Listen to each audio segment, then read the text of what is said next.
ચાલો આજે વાત કરીએ એડોલ્ફ હિટલરની, એક એવા તાનાશાહની કહાણી જેણે આખી દુનિયાને બીજા વિશ્વયુદ્ધની આગમાં ધકેલી દીધી હતી. તેના ઉદય અને પતનની આ સફર ખરેખર જાણવા જેવી છે. પણ સૌથી મોટો સવાલ એ છે કે એક યુવાન જેનું સપનું કલાકાર બનવાનું હતું અને જે તેમાં નિષ્ફળ ગયો, તે આખરે ઇતિહાસનો સૌથી કુખ્યાત તાનાશાહ કેવી રીતે બની ગયો? આ એક એવી વાત છે જે આપણને ઘણું બધું વિચારવા પર મજબૂર કરી દે છે. એટલે કે 1933 થી 1945 સુધી જર્મની પર ફક્ત એક જ વ્યક્તિનું રાજ હતું, એડોલ્ફ હિટલર. નાઝી પાર્ટીના નેતા તરીકે તેણે સમગ્ર વિશ્વને એક એવા ભયાનક યુદ્ધમાં નાખી દીધું જેની અસર આજે પણ દુનિયા અનુભવી રહી છે. પણ હિટલર આટલો શક્તિશાળી બન્યો કેવી રીતે? એ સમજવા માટે આપણે થોડા પાછળ જવું પડશે. એ સમયમાં જ્યારે જર્મની પ્રથમ વિશ્વયુદ્ધ હારી ગયું હતું અને દેશ આર્થિક અને સામાજિક રીતે તૂટી ગયો હતો, બસ આ જ સંકટે હિટલર જેવા નેતા માટે માર્ગ મોકળો કરી આપ્યો. અને આ બધાની શરૂઆત થઈ વર્સાઈની સંધિથી. આ સંધિએ જર્મની પર એટલા કઠોર નિયમો નાખ્યા કે તેની અર્થવ્યવસ્થા અને લશ્કર લગભગ ખતમ થઈ ગયા. મોટાભાગના જર્મનો માટે આ એક રાષ્ટ્રીય અપમાન હતું જેનો બદલો લેવા તેઓ તડપી રહ્યા હતા. આર્થિક સંકટ તો એવા સ્તરે પહોંચ્યું હતું કે તમે કલ્પના પણ ન કરી શકો. દેશમાં મોંઘવારી આસમાને હતી.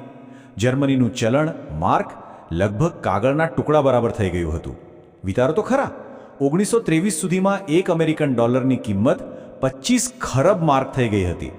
લોકોની જીવનભરની બચત એક જ રાતમાં શૂન્ય થઈ ગઈ.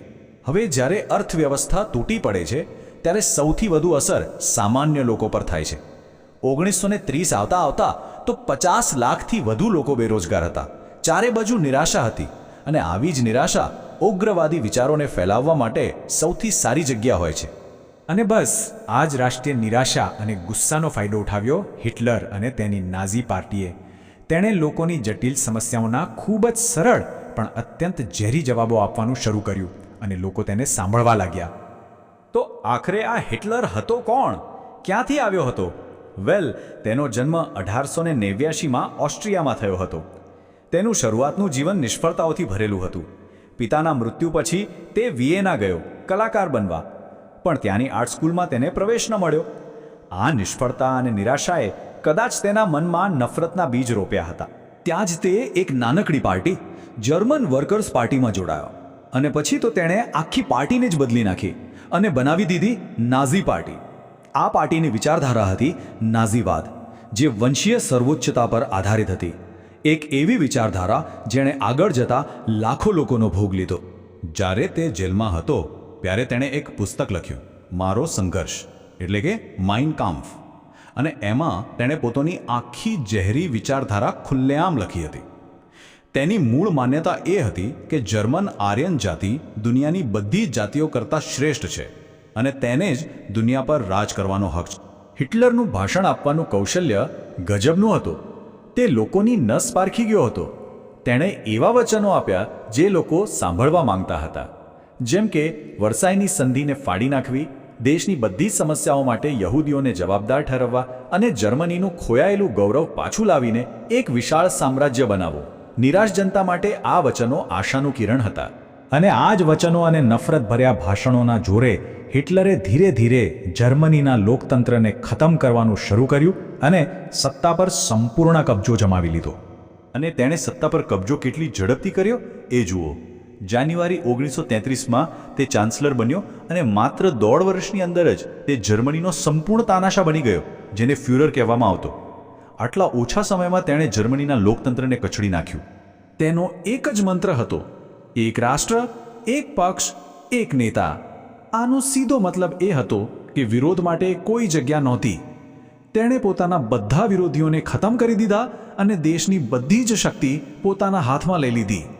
હવે જ્યારે કોઈ એક વ્યક્તિના હાથમાં આટલી બધી શક્તિ આવી જાય અને તેની વિચારધારા નફરત પર આધારિત હોય, ત્યારે તેના પરિણામો કેટલા ભયાનક હોઈ શકે છે એની તો આપણે કલ્પના જ કરી શકીએ. અને પરિણામો ખરેખર વિનાશક હતા.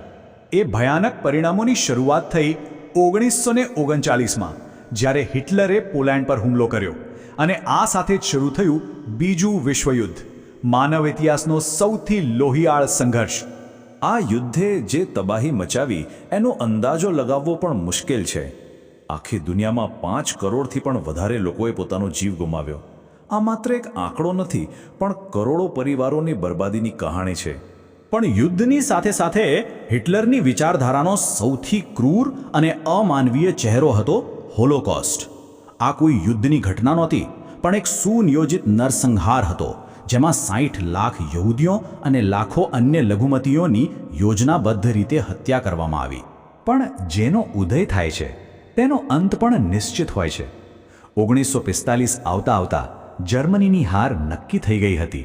સોવિયત સેના બર્લિન સુધી પહોંચી ગઈ હતી અને ત્યારે 30 એપ્રિલ 1945ના રોજ હિટલરે પોતાના બંકરમાં જ આત્મહત્યા કરી લીધી. તેણે જે વિનાશની શરૂઆત કરી હતી તેનો અંત પણ તેણે પોતે જાણ્યો. હિટલર તો મરી ગયો, પણ તે એક ભયાનક વારસો છોડી ગયો. આજે પણ નાઝીવાદ અને હિટલર જેવા શબ્દો સાંભળીએ ને તો આપણી સામે માનવીય ક્રૂરતાનો ચહેરો આવી જાય છે. આ કહાણી આપણને એક મોટી શીખ આપે છે કે કેવી રીતે એક વ્યક્તિની નફરતભરી વિચારધારા આખી માનવતા માટે વિનાશ લાવી શકે છે. અને આપણે આવા વિચારો સામે હંમેશા કેમ સાવચેત રહેવું જોઈએ?